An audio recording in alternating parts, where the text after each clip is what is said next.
So effects of pollution on the environment. Effects is what? Results. Yes. What are results? Number one is may cause what? Respiratory problems.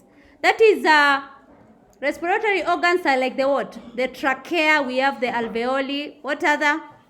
The bronchi. Yes. What other respiratory organ do you know? Yes. Biology. Lungs. Yes. Very good. So that is an effect of air pollution. It can cause problems in those areas.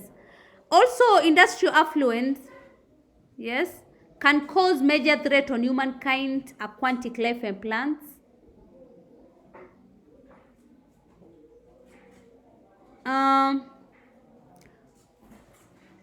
Air pollution also causes climatic changes, which are mostly experienced in most parts of the world. For example, if there are climatic conditions, you see when we go, we know it is a season for planting, and then we plant and there is no rain. You know that change is a bad change, because we've already planted, yes? Or it's going to just dry up. Is it going to dry up or do what? Yes. If we know it is the season for rain, not even rainfall, a dry season, and then maybe we had something on the shamba, and you're waiting for it to dry up from the shamba, and then it rains, you know it's going to destroy all our crops and all the harvest that we got. So climatic changes are also bad effects. Noise pollution can cause stress and high blood pressure. Yes. It can also cause deafness, but you never hear. Today, in the evening, the amount of music that will be there, I do not even understand. You can just listen, you can just be moderate, and you can be hearing, and I could be also liking the what? The music. And then here in class, I'm teaching you and I'm telling you to listen. Are you going to listen here in class if you can't listen to just a small thing like the music? But as you don't know the effects, you will realize the effects later in life. You hear those people who you have to shout for them to hear. They can't hear. Then again, who am I? They can also, it causes skin cancer or eye damage.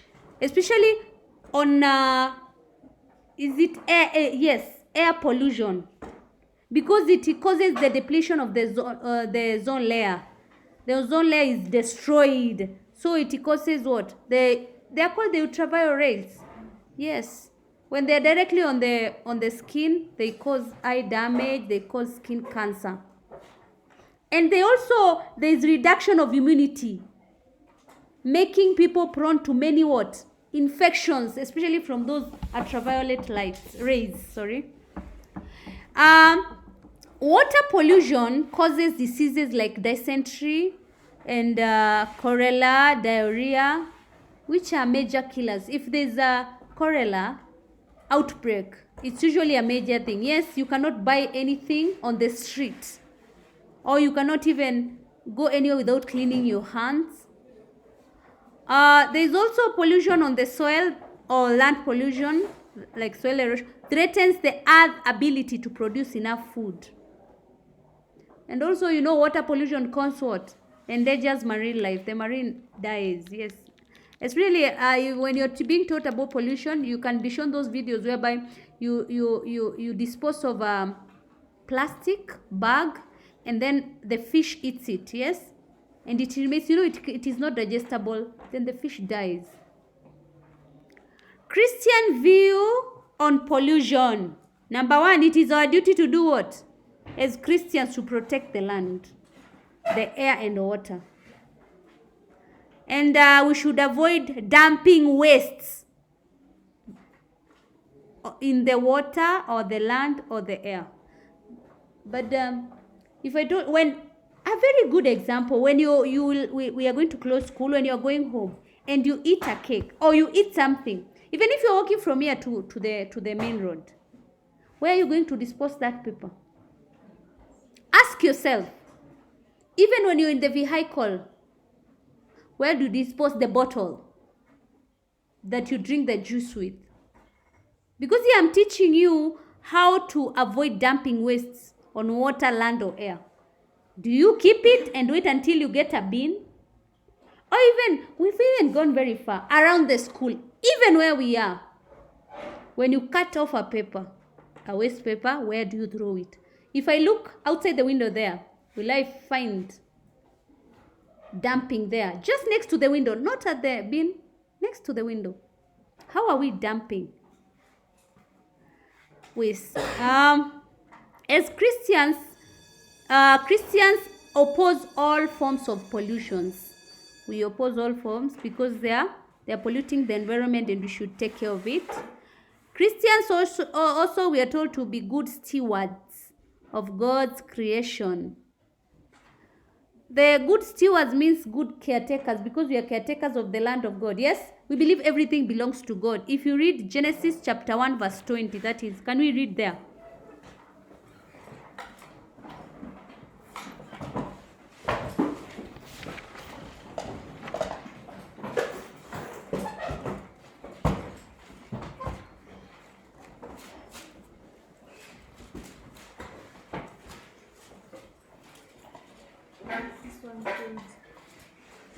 And God said, let the water bring forth swamps of living creatures, and let birds fly above the earth across the firmament of the heaven. Yes. And lastly, Christians should champion for waste collection in urban areas. Yes, so that we avoid dumping. If you live near a town, where do you throw your garbage? Even not even garbage collection, even some of us in our rural areas, we don't burn the garbage or we don't dispose it the way it's supposed to be. That's why if you walk barefooted, you can receive what? A cut, an accident. Or even not even waste collection. Do you go to because it's pollution, where do you go to help yourself? Do you have a toilet in your home?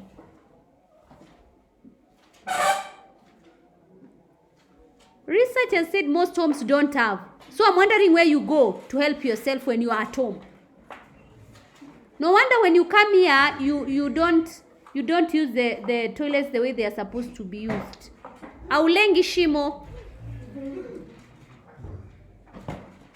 If your home doesn't have a toilet, you're supposed to do what? To dig one. Even if it's shallow, yes? And you can even use what? Even cartons, yes? As the wall, so that you can have somewhere to help yourselves. Very important.